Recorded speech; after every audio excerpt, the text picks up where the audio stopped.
True Story Media.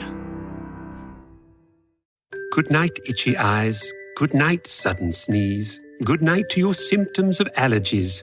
Xyzal is the allergy medicine you take before bed. It provides powerful relief while you rest your head. Not just all night, but all the next day. Xyzal keeps working, keeping allergies at bay. And without those annoying symptoms disturbing your rest, you can wake up the next morning feeling your absolute best. Remember, be wise all. Take Xyzal. At night. In 1988, a small New Jersey town is shaken by horror. A devoted mother murdered, satanic symbols scattered throughout her home, and her teenage son vanished without a trace. Was this a demonic ritual or a calculated act of evil? Horror master Eli Roth unravels the terrifying truth in Let the Devil In. Now streaming new episodes Sundays exclusively on MGM+.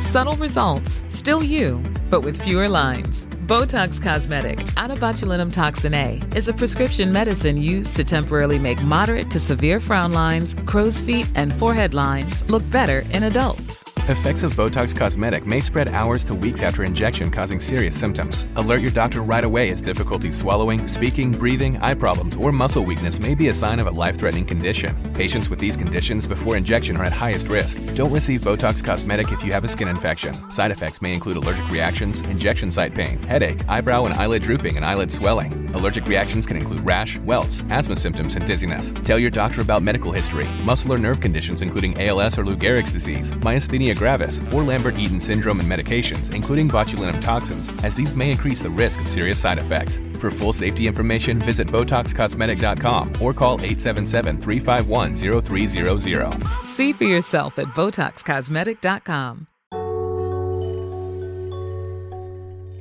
Hey everyone, it's me, Javier. You know, I came down with a really nasty bug this week. It knocked me out for several days and completely threw my schedule off. So I'm not going to have the next series ready for you this week. But the podcast gods have come through like they always do. And we have some breaking news in the Stalker case. Rick Fernandez just took a guilty plea this week for harassment. That's right. Harassment based off of the new activity that we discussed in our previous Stalker episodes.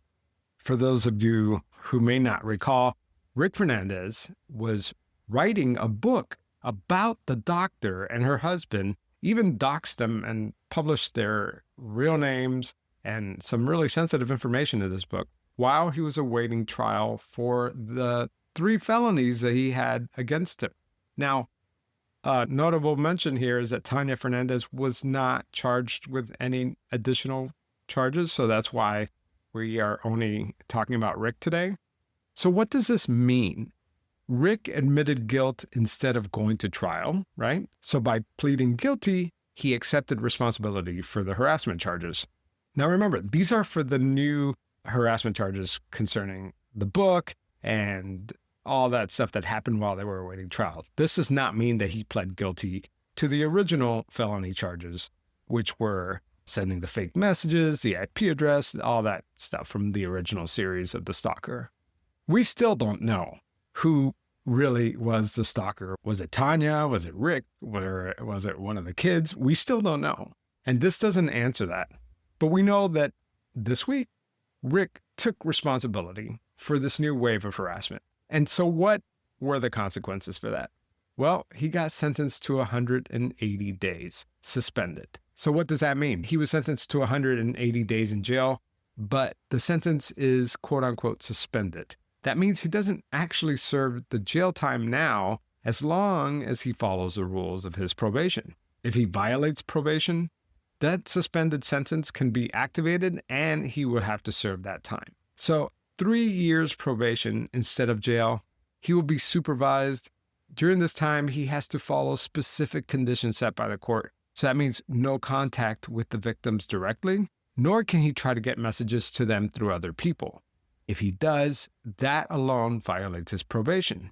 And if he breaks the no contact rule or any other probation conditions, 2 things happen. He violates probation, which could trigger the suspended 180-day jail sentence, On top of that, he could face new criminal charges for any new offenses.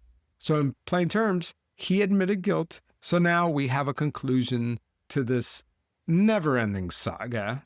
Rick admitted guilt. He got a suspended jail sentence and will be on probation for the next 3 years. The question is, will he follow his probation orders? I mean, last time he was facing 3 felonies, he was continuing the harassment. So I don't know. You guys tell me in Spotify and Patreon, what do you think? Will Rick stop the harassment or will he keep going? I wanted to ask somebody who you haven't heard from in a long time, but I've been keeping in touch with this entire time. And her name is Olivia Fernandez, Rick Fernandez's sister. And I wanted to see what she had to say about all this. My call with Olivia after the break. This message is sponsored by Greenlight. I'm the father of 2 teens. I like to call them my 2 little broke friends. And now they're at the stage where they're going out with their friends and actually needing a way to pay for things on their own. And for me, that's not just about convenience. It's actually an opportunity to teach them about money. I wish I would have found Greenlight sooner. That's why I'm so excited I found Greenlight. Greenlight is a debit card and money app made for families. Parents can send money quickly, keep an eye on spending, and kids build confidence while learning real-world money skills. Inside the Greenlight app, kids learn how to save, invest with their parents, and spend wisely through fun, interactive games.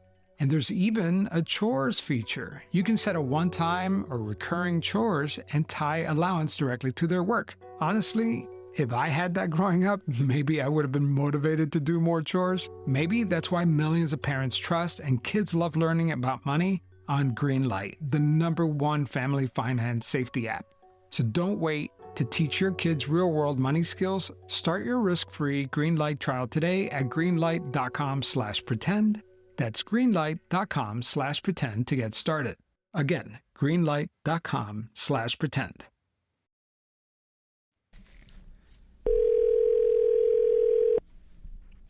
Hello. Hey, Olivia. How's it going? Hi, Javier. How's it going? Good. Long time no talk. I know. How you been? Good, good. So tell me, what was your reaction to the news yesterday? I'm just really happy about it. I wish it would have been jail, of course, and I wish it would have been Tanya, but I'm sure next time they mess up, and we know they will, it'll be jail time then because they're not going to keep putting up with them. So Yeah, and I think I was pretty happy about it. I think people are going to be surprised that you're happy about it because that's your brother, right? Like, explain those complicated feelings. I really miss my brother so much, but he's not who he used to be. I don't know. We haven't talked in years, and the last time we did speak, it just wasn't pleasant, and it's sad. It's really sad. I miss my brother a lot. Yeah, and you know, at the beginning of this whole thing, when we first started talking, I would have never imagined that Rick Fernandez, out of all of them, was going to be the one that was going to fall on the sword. I know. It's sad. Rick was so smart. Like, I don't know. Tanya happened, and she ruined everything. She ruined everything about Rick. She gets away with a lot of stuff. She's been getting away with stuff for years. Yeah. I've been in communication with the prosecutor, but it's usually a one-way communication. Like, they want information from me, but I don't get a lot of information from them.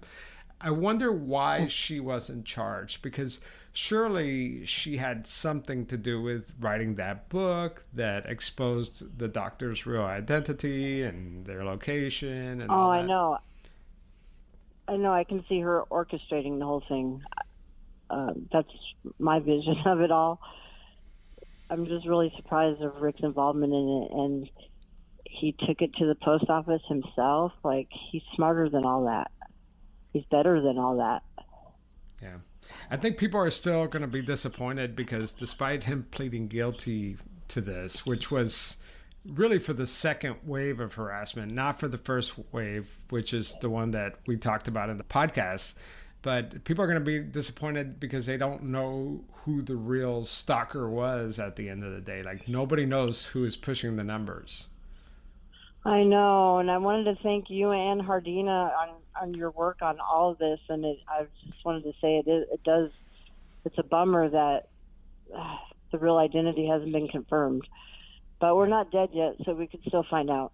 Yeah. That's how I feel. And you mentioned Hardina. For those of you who haven't listened to the series in a long time, Detective Hardina is the one who has been working this case since the very beginning. And I mean, I give him credit for really taking this case seriously, because a lot of stalking cases, they don't take them seriously. Police departments either don't have the resources, or the Fernandezes swamped him with a bunch of information, and he stuck to it, right? And he wrote to me the other day, and he told me that he's retiring this year, and he's glad that he's seeing this case through, like that it's finally over. To think that a detective who has probably seen everything, for this to be a standout case for him, that says a lot. I know, right? That does say a lot. For those of you who had listened to the series, last time you heard Olivia's voice, we were talking about her grandson Mannix, who is basically has been adopted by Tanya and Rick Fernandez. What are your thoughts now after everything that's gone through? Do you think that you and your daughter will ever see Mannix again?